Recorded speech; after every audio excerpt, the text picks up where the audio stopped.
Exam pattern के बारे में, क्वेश्चन के बारे में। तो आज के क्वेश्चन जैसे हमने पाइथन में देखे, कुछ उसी प्रकार के क्वेश्चन आईओटी में भी होंगे। आपके जो डाउट्स हैं क्वेश्चन से रिलेटेड, वो हम आज उनको देख रहे होंगे, क्लियर कर रहे होंगे, आगे और भी टॉपिक्स को समझ रहे होंगे।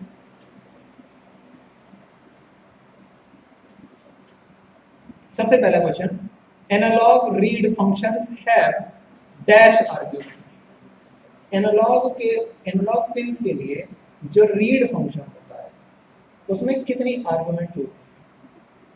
सबसे पहला क्वेश्चन है आपका, जिसमें हमारे पास कितने ऑप्शन है? 4 ऑप्शन है, 10 सेकंड है, आपका टाइमर शुरू होता है। अब पहला 1 आर्गुमेंट, दूसरा 2 आर्गुमेंट, तीसरा ऑप्शन आपका 3 आर्गुमेंट और चौथा 4 आर्गुमेंट।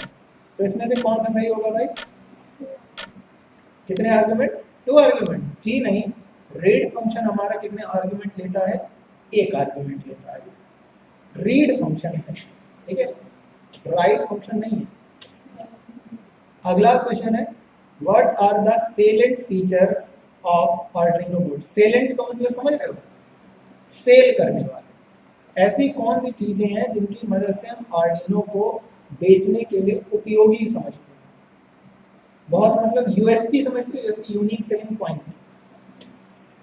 आपका जो टाइमर है वो शुरू हो चुका है। आपके पास 4 ऑप्शन है, सोचिए और बताइए।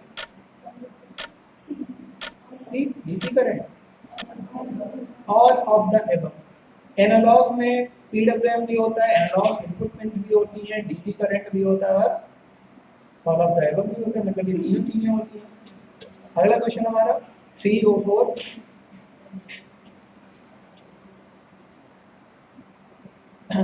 what is the primary purpose of IoT sensors in smart environment? What is the primary purpose of IoT sensors in smart environment? सबसे पहला ऑप्शन है, to provide power to devices, to process data, to sense and collect data, and last है to create virtual reality. एक बार question को ध्यान से पढ़िएगा, what is the primary purpose of IoT sensors in a smart environment. तो sensor क्या करता है? क्या करता है भाई सेंसर? पावर देता है डिवाइसेस को क्या, या फिर प्रोसेस करता है डेटा? वर्चुअल रियलिटी तो करेगा नहीं, करेगा। लास्ट में क्या बचा? समझ में आया? अगला question 305, which protocol is commonly used for communication between IoT devices. कौन सा प्रोटोकॉल होता है? MQTT, HTTP, DOP3 या SMTP? SMTP तो होता है सिंपल मेल ट्रांसफर प्रोटोकॉल। तब तो बचा MQTT ना। MQTT protocol is commonly used for communication between IoT devices. अगला क्वेश्चन है आपका, what is the main benefit of using IoT in health care. IoT को हेल्थ केयर में यूज करने का सबसे बड़ा बेनिफिट क्या होता है? सबसे पहला option, decrease patient privacy, increase manual labour, improve patient monitoring and care, and D है slower response times। तो क्या होता है इसमें से? C होता है।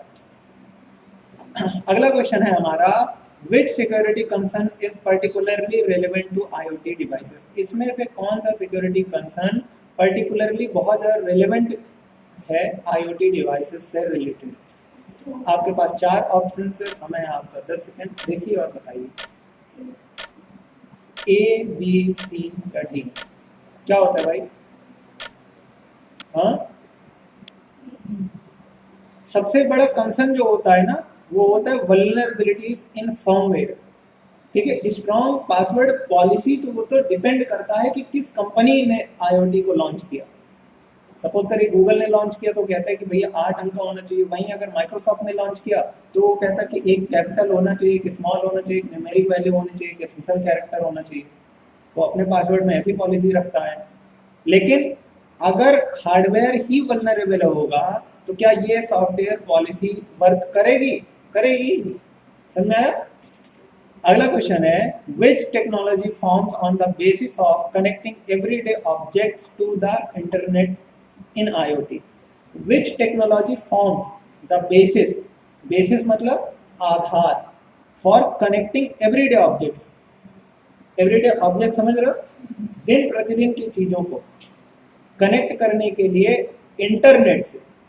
इंटरनेट में आईओटी को हम जोड़ने के लिए डेली यानी रोजमर्रा के डिवाइसेस में कौन सी टेक्नोलॉजी का हम यूज करते हैं? तो हमारे पास चार ऑप्शन है। ए है वर्चुअल रियलिटी, बी है आर्टिफिशियल इंटेलिजेंस, सी है ऑगमेंटेड रियलिटी एंड डी है मशीन टू मशीन। क्या होगा इसमें? मशीन टू मशीन, क्योंकि आईओटी में ह्यूमन इंटरवेंशन बहुत कम होता है। हाँ, अगला क्वेश्चन है what is the purpose of actuators in IoT system? तो एक्चुएटर्स का पर्पस क्या होता है आईओटी सिस्टम में? ए है to sense and collect data, to process data, to establish network connections, last है to perform actions based on data. आप क्या होता है भाई? D, to perform actions. C, C कौन कह रहा है? सी कैसे होगा? एस्टैब्लिश, वो कनेक्शन थोड़ी एस्टैब्लिश करता है, ऑब्वियसली डी करेगा वो। अगला क्वेश्चन है आपका which of the following is an example of a wearable IoT device? Fitness tracker, smart refrigerator, disk computer और microwave oven? कौन सा? Fitness tracker. इसमें कौन सा आंसर सही होगा? Fitness tracker. अब एक मजेदार बात बताता हूँ, कितने लोगों के पास स्मार्ट वॉचेस हैं? एक बार है किसी के पास? है? एक मजेदार बात बताता हूँ, इस पूरे प्लेनेट पे जिस पे हम रह रहे हैं सिर्फ दो कंपनियां ऐसी हैं जो स्मार्ट वॉच बनाती हैं। कौन कौन सी जानते हो? एप्पल और सैमसंग, सिर्फ दो कंपनी। बाकी जितनी स्मार्ट वॉचेस है ना, वो स्मार्ट वॉच है ही नहीं, वो एक्टिविटी ट्रैकर है। उसी का नाम यहाँ पे फिटनेस ट्रैकर रखा हुआ है। आपकी सो कॉल्ड स्मार्ट वॉच में कौन सा फीचर है कि वो आपकी एक्टिविटी को मॉनिटर करता है। जबकि अगर आप सैमसंग या एप्पल का एक स्मार्ट वॉच लोगे ना, तो उसमें उसका ऑपरेटिंग सिस्टम खुद पड़ा होगा। वो इतना पावरफुल होता है कि आप उसमें एक सिम डाल सकते हो। वो इतना पावरफुल होता है कि आप बिना फोन की मदद से अपने बड्स को डायरेक्टली इसके साथ पेयर करो, आप अपने स्पॉटिफाई की सारी प्लेलिस्ट को एक घड़ी में डाल के चला लो। आप जितना काम एक फोन से कर सकते हो ना, सैमसंग की एक वॉच उतनी कैपेबल है। आप यूट्यूब देख सकते हो उस वॉच में। सोचो, आप उस वॉच में यूट्यूब डाउनलोड करो प्ले स्टोर से, उसमें प्ले स्टोर तक होता है। बताओ क्या आपकी स्मार्ट वॉच में प्ले स्टोर और स्पॉटिफाई चलेगा? उसके लिए आपको ब्लूटूथ से कनेक्ट करना पड़ता है। जबकि उस वॉच में आप प्ले स्टोर डाउनलोड कर सकते हो, नेटफ्लिक्स डाउनलोड कर सकते हो और पेमेंट एप्लीकेशन तक डाउनलोड कर सकते हो, बशर्ते उसमें कैमरा नहीं होता तो वो स्कैन नहीं कर पाएगा। बाकी आप यहाँ से देख सब कुछ सकते हो। आप चाहो तो मैसेजिंग ऐप भी डाउनलोड कर सकते हो। इतनी पावरफुल होती है वो होते हैं एक्चुअल स्मार्ट वॉचेस। अरे जो आपको मूर्ख बनाया जा रहा है स्मार्ट वॉच के नाम पे, उनको एक्टिविटी ट्रैकर कहा जाता है। समझ रहे हो? आईओटी का एग्जांपल है। फॉर एग्जांपल ये इसलिए कह रहा था, ये एक्टिविटी ट्रैकिंग के लिए ही रखा हुआ है। In the context of IoT, what does edge computing refer to? Edge computing. कौन सी कंप्यूटिंग? एज। देखो, एक होता है क्लाउड कंप्यूटिंग, एक होता है एज कंप्यूटिंग। तो क्लाउड कंप्यूटिंग में डेटा क्या हो रहा था? डेटा आता, सर्वर पे अपलोड होता, सर्वर में प्रोसेस हो जाता, फिर डेटा वापस आ जाता आपके पास। एज कंप्यूटिंग में क्या होता है? Data processing and analysis at IoT devices, data processing and analysis at centralized devices, centralized servers. अगर सेंट्रलाइज्ड सर्वर का मतलब क्या है? क्लाउड। क्या मतलब है इसका? क्लाउड। क्लाउड का मतलब बादल नहीं है यहाँ पे, क्लाउड का मतलब इंटरनेट से है। तो इसमें कौन सा ऑप्शन सही होगा भाई? बी या ए या सी? हाँ, बी, सेंट्रलाइज्ड सर्वर्स। अभी अभी मैंने बताया सेंट्रलाइज्ड सर्वर का मतलब हो गया क्लाउड। क्या इसमें क्लाउड कंप्यूटिंग लिखा है कि एज कंप्यूटिंग लिखा है? क्वेश्चन देखिए। अगर क्लाउड कंप्यूटिंग होता तब बी सही होता। सुना नहीं आपने शायद मेरी बात को ध्यान से। अगला क्वेश्चन है हमारा, which wireless technology has a low power consumption and it is suitable for IoT devices with limited battery? कौन सा होगा भाई? वाईफाई, जिगबी, सेलुलर और इथरनेट। आपका समय शुरू हो चुका है।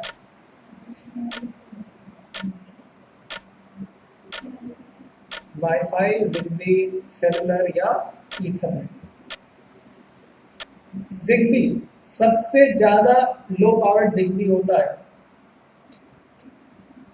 अगला question, what is the purpose of a smart home? आपका समय शुरू हो चुका है, हमने ऐसे क्वेश्चंस को कल देखा था, और बताइए क्या होगा।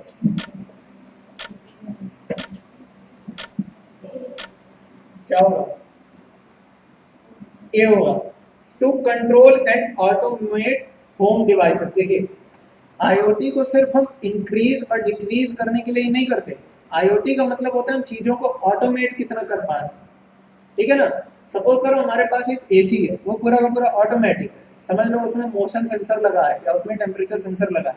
आपको पता नहीं ह्यूमन बॉडी का एक टेम्परेचर होता है, अब सपोज करो इसमें एक सेंसर लगा है जो ये डिटेक्ट कर रहा है कि इस कमरे में 8 से 10 लोग बैठे हुए हैं, तो ये अपने हिसाब से खुद को एडजस्ट कर ले, 8 से 10 लोगों के हिसाब से इस कमरे में ठंडी को फिल करना शुरू कर दे, और जैसे ही वो 8 से 10 लोग बाहर चले जाएं एसी बंद हो जाए ऑटोमेटिक।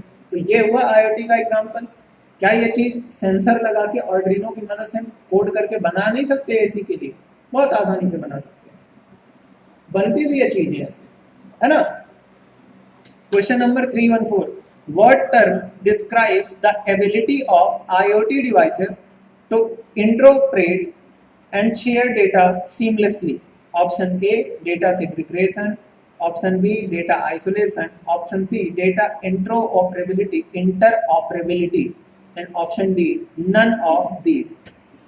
हमारे पास 4 ऑप्शन हैं, 10 सेकेंड में सोचिए और बताइए।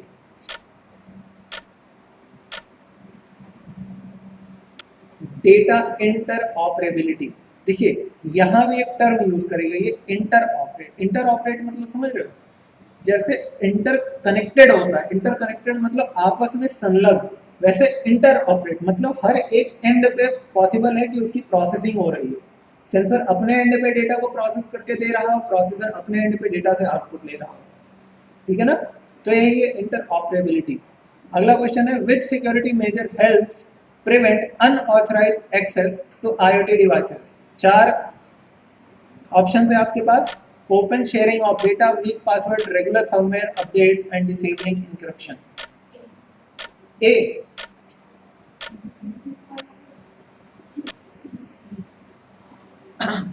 अनऑथराइज्ड एक्सेस, प्रिवेंट करने की बात हो रही है,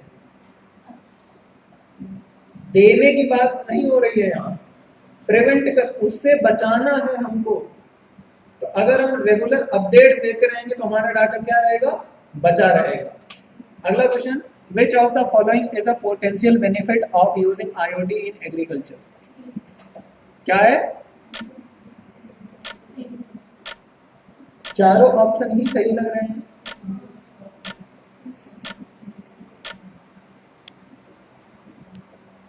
प्रिसीजन फार्मिंग, सुनो कल हमने कंट्रोल सिस्टम पढ़ा था, कंट्रोल सिस्टम में हमने क्या जाना था कि अगर कहीं पे हम कंट्रोल सिस्टम लगा दें तो वहां पे इनपुट कितना हो रहा है और आउटपुट कितना आ रहा है, हम इस चीज को कंट्रोल करके देख सकते हैं नहीं देख सकते। जब हमारे पास प्रिसीजन फार्मिंग होगी तो हम ये चीज कर पाएंगे कि नहीं कर पाएंगे, बहुत इजीली कर पाएंगे, and that's what I am saying. Clear?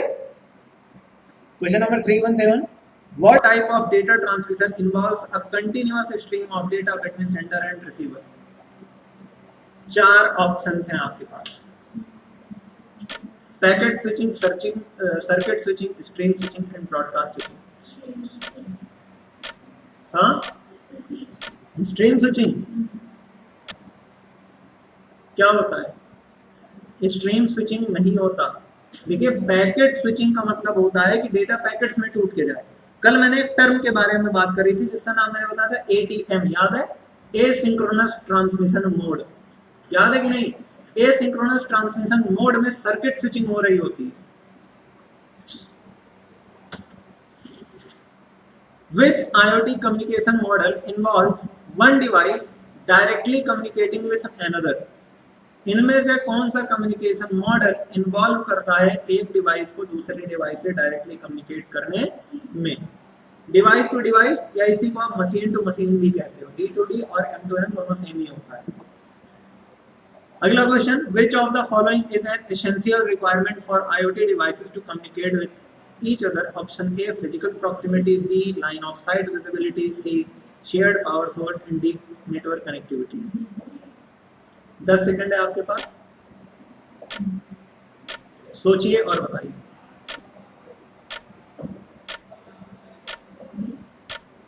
D network connectivity, obviously communicate with each other. हमको क्या करवाना है, एक दूसरे के साथ कम्युनिकेट करवाना है। अगला question 320, what is the main purpose of a sensor in an IoT system? A है टू कंट्रोल एक्चुएटर्स, बी है टू जनरेट पावर, सी है टू प्रोसेस डाटा, डी है to detect changes in the environment. आपके पास कितने option? 4। आपके पास समय है 10 सेकंड, आपका समय शुरू होता है।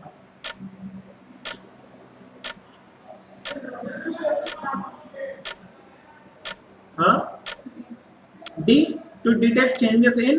भाई सेंसर का काम क्या होता है? एनवायरनमेंट में चीजों को डिटेक्ट करना, है ना। अगला question, which of the following is not a potential security risk in IoT? अभी अभी हमने इस क्वेश्चन को किया। अभी देखो यहाँ पे नॉट लग गया, इसके पहले प्रिवेंट था, तो इस क्वेश्चन को ध्यान रखिएगा। आपका समय शुरू होता है अब। पोटेंशियल रिस्क नहीं है IoT में, आई गेस ये होना चाहिए, तो ये वही है। Over use of renewable energy, अगर आप डेटा ब्रीच करोगे तब भी रिस्क है, अनऑथराइज्ड एक्सेस दोगे तो भी रिस्क है, मैलवेयर या वायरस अगर आएंगे तो भी रिस्क है। हाँ, लेकिन रिन्यूएबल एनर्जी का अगर आप यूज करोगे तब तो भैया फायदा ही हो रहा है, नुकसान कहाँ हो रहा है। अगला question, what does the term smart city refer to in the context of IoT? हाँ, ऑप्शन ए, ऑप्शन बी ये रहा, C a city with no physical infrastructure, and D है a city with strict privacy regulations. Smart city का मतलब क्या है? A city with advanced technology infrastructure. अगला question, what does M2M stand for? Machine to, पता देखो, machine to machine, machine to cloud, M2C हो गया, M2P machine to person, P2P person to person, ठीक है ना, याद रहेगा नहीं ये। 3-4, what which of the following is a potential benefit of using IoT in transportation? क्या होगा, क्या होगा भाई?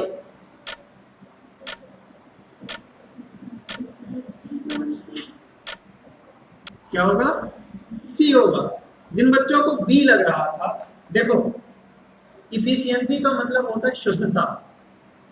नहीं समझे किस तरह की शुद्धता? सपोज करो एक गाड़ी है जो 1 लीटर तेल में 60 किलोमीटर जाती है, वहीं पे एक गाड़ी है जो 1 लीटर तेल में 40 किलोमीटर जाती है, तो इफिशियंसी किसकी ज्यादा होगी? ए वाले की, जो 1 लीटर में 60 किलोमीटर जा रहा है। अब अगर तुम किसी की फ्यूल इफिशियंसी को घटा दोगे तो फायदा होगा कि नुकसान होगा? तो इसमें बी सही होगा? कभी नहीं, नहीं नहीं, कभी नहीं सही होगा। In IoT what is the purpose of digital twin? IoT में डिजिटल ट्विन का पर्पस क्या होता है? A, a virtual friend for an IoT user, a mirror image of a physical object or system, a miniature IoT device, and D है a device used for encryption। 4 options, आपका समय शुरू होता है अब। सोचिए और बताइए, बी हो सकता है?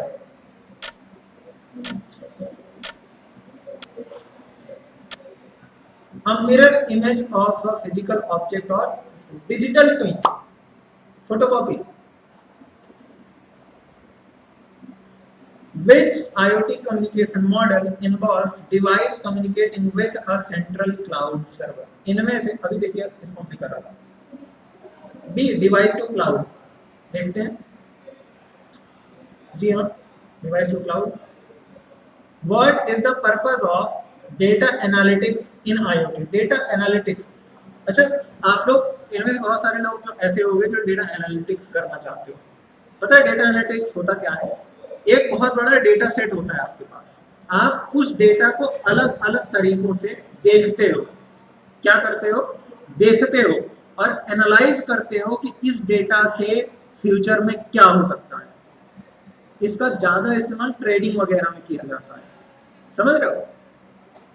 सबसे पहला, to increase data storage requirement, B है to reduce device communication, C है to process and gain insight from collected data and D है टू ब्लॉक अनऑथराइज्ड डिवाइसेस। आपका टाइमर शुरू हो चुका है, सोचिए और बताइए। To process and gain insight from collected data, और यही तो मैंने आपको अभी डेफिनेशन बताई, क्यों भाई। अगला क्वेश्चन है हमारा, which wireless technology provides long range communication and is commonly used for IoT devices in remote areas? C, LoRaWAN। जी हाँ, C ही होगा, क्योंकि देखिए ब्लूटूथ, जिग्बी और वाईफाई बहुत छोटी डिस्टेंस के लिए होती है। What is the main purpose of an IoT actuator? To generate data, to sense environmental changes, to process data, to perform actions in physical world। क्या होता है? D, to perform changes in physical world। Which IoT component is responsible for analyzing data from sensors? Option A actuator, B cloud server, C gateway या controller. आपके पास options है, आप देखिए और बताइए।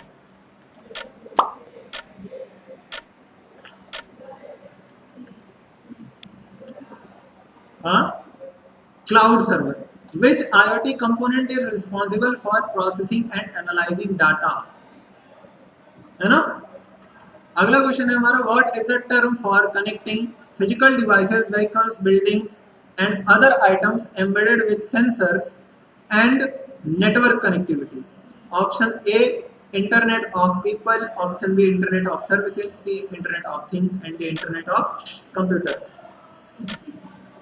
C। अगला क्वेश्चन है, what is the purpose of an IoT gateway in a network? To act as a sensor। आपके पास 4 ऑप्शंस है, आपका समय शुरू होता है अब, देखिए और बताइए। इधर आके बैठिए।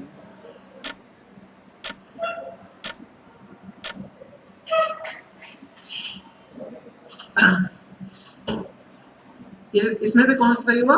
B. What is the purpose of an IoT gateway in a network? Option A है हमारा, to provide a physical connection to the cloud.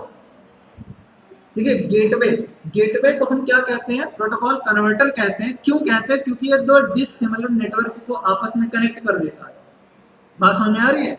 इसीलिए इसको हम प्रोटोकॉल कन्वर्टर कहते हैं। और इसका काम क्या होता है? हमारे जो फिजिकल डिवाइसेस है उनको कनेक्ट कर देना किसी क्लाउड या किसी सर्वर से। और क्लाउड का मतलब ही सर्वर होता है, क्यों भाई। अगला क्वेश्चन है हमारा, which of the following is a potential challenge of implementing IoT on large scale? 10 second है आपके पास। इंटरऑपरेबिलिटी इशू या lack of security concern? Interoperability issue. देखिए, सिक्योरिटी तो इंप्लीमेंट प्रोग्रामिंग के थ्रू कर ली जाएगी, लेकिन क्या एक डिवाइस दूसरी डिवाइस के साथ कंपैटिबल है?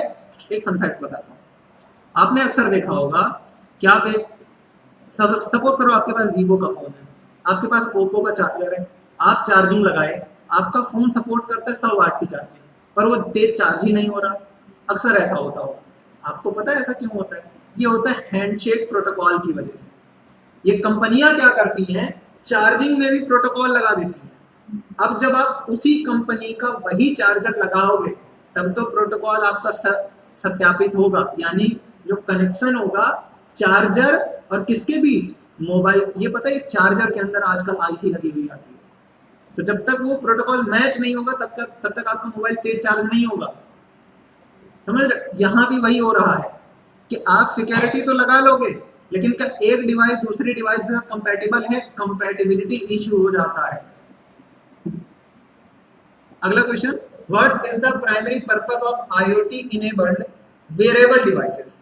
To enhance physical appearance, to provide entertainment, to track health and activity data and last to generate random numbers। किसको डी ज्यादा रेलेवेंट लग रहा है? मेरी क्लास में कोई बच्चा जिसको डी ज्यादा रेलेवेंट लग रहा हो? देखिए एक्टिविटी ट्रैकर्स का इस्तेमाल जो किया जाता है खास करके वेरिएबल वाली, उनका काम ये होता है कि हेल्थ को हम ट्रैक कर पाए ज्यादा से ज्यादा। आप कितना सो रहे हो, कब सो रहे हो, कैसे सो रहे हो, इस टाइप के डाटा। समझ आया? अगला जो क्वेश्चन है, which wireless technology is typically used for short range communication between IoT devices in close proximity? 4 option है आपके पास। जिग्बी, जी हाँ जिग्बी, क्योंकि सेलुलर हमारा बहुत बड़े स्केल पे होता है, सैटेलाइट तो अर्थ के ही बाहर चला जाता है। लोरा वैन अभी हमने देखा था कि लार्ज स्केल पे यूज हो रहा था, इसका मतलब कौन बचा? अगला है, इन the context of IoT security what is a zero day vulnerability? 4 option है, सोचिए और बताइए।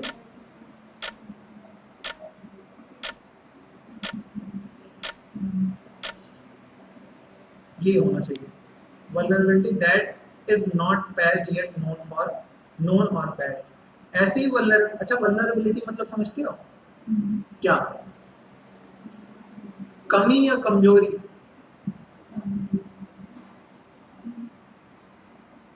एरर और वीकनेस, क्या कहोगे आप vulnerability को?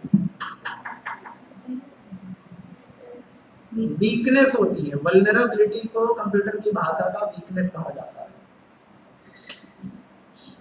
Which IoT component is responsible for taking actions based on data received from sensor? तो हमें पता है इसका आंसर क्या होगा। हाँ, क्या होगा इसका आंसर भाई? Cloud server. बताइए, मुझे तो एक्चुएटर लग रहा है। Taking actions based on data received, sensor से डेटा आने के बाद एक्शन कौन लेगा रियल लाइफ में? क्लाउड सर्वर तो प्रोसेसिंग करेगा ना, एक्शन थोड़ी लेगा वो। एक्शन लेने का काम में से कौन करेगा?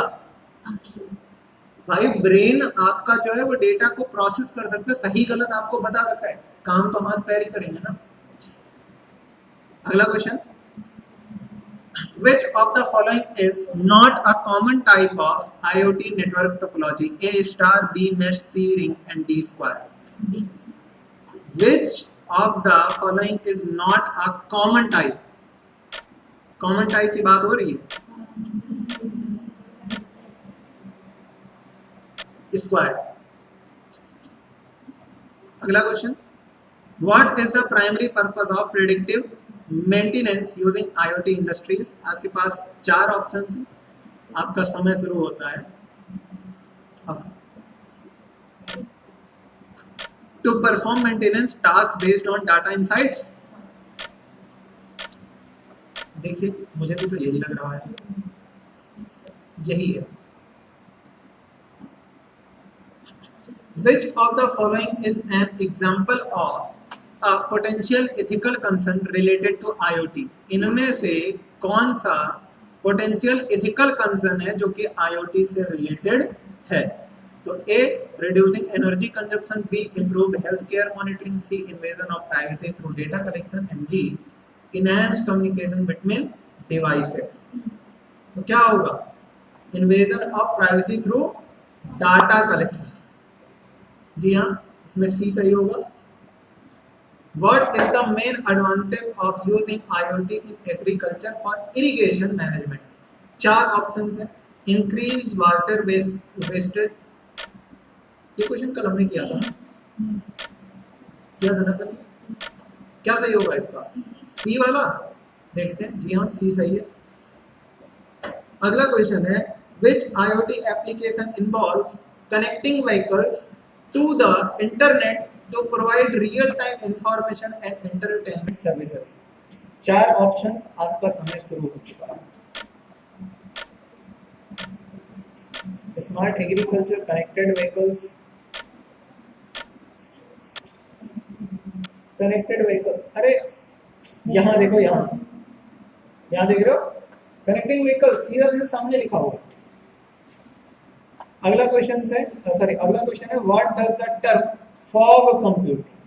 ये एक नया टर्म सुनने मिला आपको, फॉग कंप्यूटिंग। क्या होता है? Cloud located in high altitude areas या data processing at edge of the network. क्या होगा भाई? बी सही होगा। जी हाँ, बी सही होगा। तो फॉग कंप्यूटिंग का मतलब क्या होता है? Data processing at the edge of network.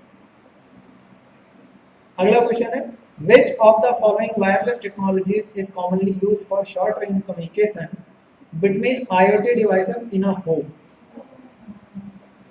Wifi, obviously, क्योंकि इनमें से वही एक टेक्नोलॉजी है जो शॉर्ट रेंज में यूज की जा सकती है। अगला क्वेश्चन है, what is the purpose of using IoT in environmental monitoring applications? तो ए है to collect data about environmental condition, और जहां तक यही सही है। देखिए, वेट करते हैं और देखते हैं कि इसका सही आंसर क्या है। इसमें रैंडम नंबर्स को जनरेट कर सकते हैं क्या? वही सही है। अगला question, which layer of the IoT architecture is responsible for interfacing with the physical world and collecting data from sensors? हाँ, अच्छा, क्या परसेप्शन लेयर होती है OSI मॉडल में, या फिर बिजनेस लेयर? वही निकला ना।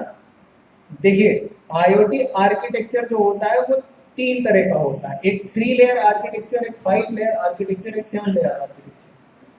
जो 3 लेयर आर्किटेक्चर होता है वो बहुत शॉर्ट होता है, इसलिए वो इम्प्लीमेंट ही नहीं किया जाता, क्योंकि उसमें नंबर ऑफ स्टेप्स कम हो जाते हैं। जो 7 लेयर आर्किटेक्चर होता है वो इतना बड़ा हो जाता है कि उसको इम्प्लीमेंट करना ही मुश्किल हो जाता है। तो बचा कौन? 5 लेयर आर्किटेक्चर। 5 लेयर आर्किटेक्चर में जो सबसे पहली लेयर होती है वो होती है हमारी कौन सी?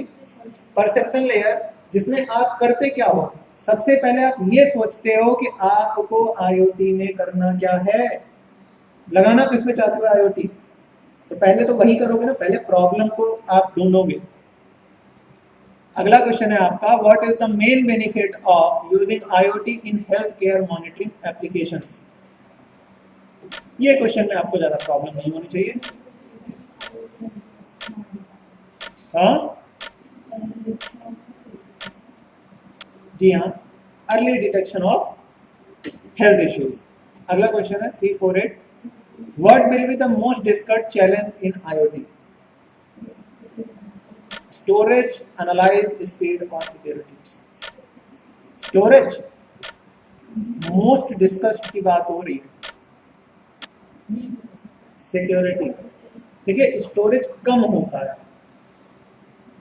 स्टोरेज कम होता है, लेकिन सिक्योरिटी फिर भी हमारी टॉप प्रायोरिटी है। हम कहीं ना कहीं एडजस्ट कर लेंगे स्टोरेज में। क्यों एडजस्ट कर लेंगे आपको पता है? जब नासा ने पहली बार अपोलो मिशन किया था तो आपको पता है उसका जो मदरबोर्ड था कंप्यूटर का, वो कपड़े के ऊपर तारों से सिल के बना हुआ था। ऐसे जैसे कि ये कपड़ा है, इसी के ऊपर आप तारों से सिलाई कर दो, ऐसे मदरबोर्ड बना था उनके। जितना बड़ा ये पूरा रूम है ना, इस रूम के आधे के बराबर उनके पास एक हार्ड डिस्क थी जिसकी साइज टोटल 5 MB थी। वो 5 MB में अपना कंप्यूटर चला के अपोलो मिशन करके चांद पे पहुंच गए। और आज आपके पास 500 MB का 5 GB है। इतने पावरफुल कंप्यूटर्स हैं आज हमारे पास। सोचो, डेडिकेशन एक चीज होती है, जब इंसान के अंदर डेडिकेशन होता है तो कम रिसोर्सेज में भी चीजें कर पाता है। अगला क्वेश्चन है 349, dash is a type of software to help user computer detect virus and avoid antivirus.